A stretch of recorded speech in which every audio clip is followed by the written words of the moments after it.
Bon mercredi, bon Disney News. Cette semaine, il n'y a pas grand-chose, je vous le dis tout de suite. Ça ne sera pas un très long vidéo puisque les nouvelles sont assez mollo. Donc, on va commencer tout de suite avec Magic Kingdom.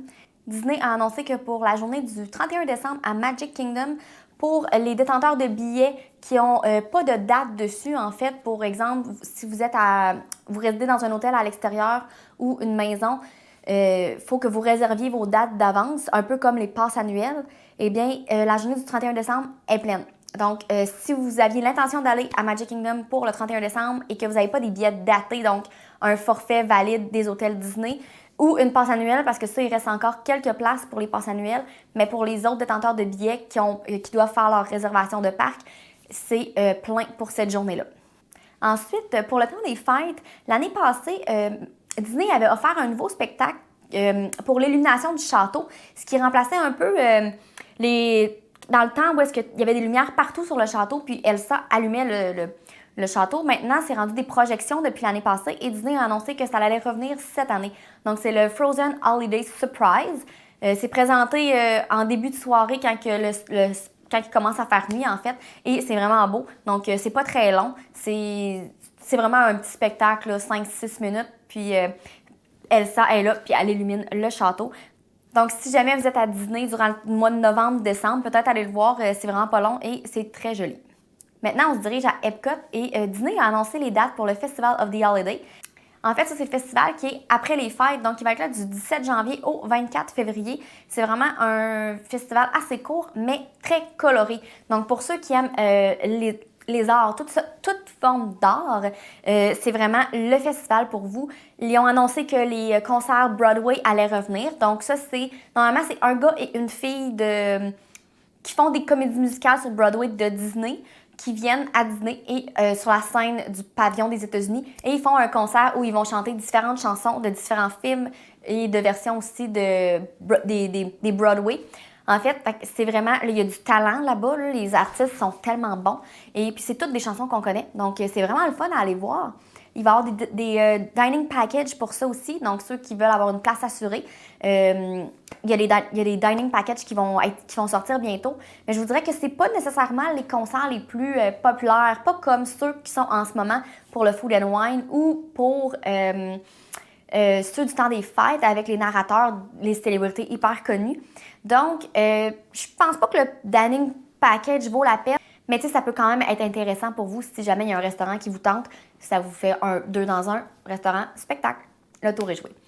Il va y avoir aussi durant ce festival-là la grande murale où est-ce qu'on peut aller peinturer des petits carrés. Et normalement, c'est à peu près 5 carrés par personne. Et au bout du fil, quand le monde a fini de peinturer, ça fait une belle murale, puis il la change après une couple de jours. Donc, tout le long du festival, il y a la possibilité d'aller peinturer les petits carrés de la murale. Et il va y avoir plein d'artistes aussi, des peintres entre autres, qui sont là puis qui font des toiles même sur place. Puis on peut acheter leurs toiles, on peut acheter les œuvres qu'ils font. Aussi, ils ont les versions moins chères où est-ce que c'est comme des répliques. Mais vous pouvez parler avec les artistes et tout là, dans ce festival-là. C'est vraiment un beau festival. Je pense que c'est vraiment un festival à voir. Il est pas long, donc profitez-en ceux qui sont là. Moi, je vais être là. C'est mon festival préféré. Donc, je suis très contente de ne pas le manquer cette année. Maintenant, on s'en va à Hollywood Studios. Il va y avoir des nouveaux plats au Mama Melrose et au Sci-Fi à partir d'aujourd'hui. Donc, si vous êtes déjà allé manger dans ces deux restaurants-là, peut-être que vous allez vouloir les remettre sur votre liste puisque les repas avaient l'air délicieux. Donc, je vais sûrement aller les essayer dans les prochains mois à venir. Quand je vais aller manger dans ces restaurants-là, je vais vous faire des vidéos, c'est promis. Ensuite, au Woody's Lunchbox, je vous avais dit, il y a un certain temps, qu'il avait déplacé les tables, plus au niveau de la jonction entre Star Wars et Toy Story Land, en fait. Et bien maintenant, les travaux sont vraiment commencés. Ils ont tout enlevé, ils ont tout cassé le sol. Ils sont en train de tout rénover cette section-là. J'espère qu'ils vont mettre un peu plus de tables. Ça va être arrangé autrement parce qu'il manque toujours de place à cette place-là. Peut-être mettre plus de parasols parce qu'il fait chaud aussi dans Toy Story Land. Donc, je pense que c'est une bonne rénovation qui est à faire. Et on va espérer que ça ne prenne pas trop de temps. Mais je pense que Disney a compris que Woody's Lunchbox, c'est très populaire et ils ont besoin de peut-être un peu plus de place pour les clients. Toujours à Hollywood Studios, ils ont décidé de tester les Early Entry de façon un peu différente. Normalement, quand on arrive à Hollywood Studios pour les Early Entry, Ceux qui sont résidents des hôtels vont, d'un côté, ils vont pouvoir rentrer une demi-heure avant l'ouverture du parc. Puis ceux qui ne sont pas résidents d'hôtel vont aller comme à côté, ils vont attendre. Puis à l'ouverture du parc, ils vont les laisser rentrer. Contrairement à Magic Kingdom, où là, tout le monde rentre en même temps, mais les personnes qui ne sont pas dans des hôtels Disney peuvent rester sur Main Street et profiter du magasinage, Starbucks, prendre des photos. Il y a un petit spectacle sur le château juste avant l'ouverture aussi. Donc, c'est vraiment là, tu peux te promener puis prendre ton temps, aller t'installer proche de où tu veux aller pour ton premier manège. Donc, ça donne une idée aussi de la quantité de monde qu'il y a. Donc là, Hollywood Studios a décidé de faire un peu le même principe. En fait, ils font rentrer tout le monde en même temps pour les early entry. Puis, exemple, Mickey Minnie, il faut que tu scannes ton Magic Band avant de rentrer pour prouver que tu es dans un hôtel Disney. Donc, les laines aussi sont protégées, si on peut dire de cette façon-là. On scanne le Magic Band et ils vont te laisser rentrer. Donc, je pense que c'est pas super comme façon de faire parce que si, exemple, tu veux faire Rise of the Resistance ou Slinky Dog Dash à l'ouverture et tu n'es pas un résident d'hôtel, donc tu n'as pas accès au Early Entry, tu peux quand même aller te placer proche, le plus proche possible du manège, donc à l'entrée du laine, et ça te donne une idée si tu es vraiment loin dans le fil ou ça va être assez rapide. Puis dès que le parc ouvre, les laines ouvrent et tu peux te rendre à ton manège. Tu peux même, tu sais, comme mettons Mickey Minnie, tu peux attendre juste à côté de la file si tu veux. Fait que je pense que moi, personnellement, j'aime ça pour les gens qui sont hors site. C'est sûr que je préfère les early entry, mais pour ceux qui sont hors site, je pense que c'est une bonne nouvelle. Pour l'instant, c'est juste un mode test, mais pré-pandémie, c'était quelque chose qui était fait dans tous les parcs. Le monde pouvait se promener jusqu'à un certain point. Donc, peut-être qu'ils vont vouloir ramener ça comme ça. Pour l'instant, c'était un test, mais à suivre, je vous tiens au courant si jamais ça reste comme ça ou s'ils retournent à l'ancienne méthode où les gens sont pris à l'entrée.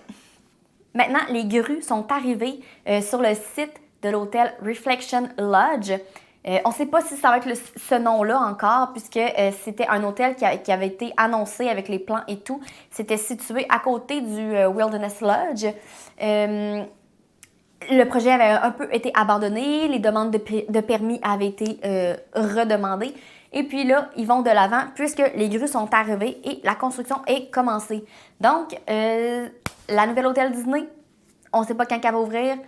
On n'a pas trop de détails pour le moment si c'est les mêmes plans ou si c'est complètement autre chose.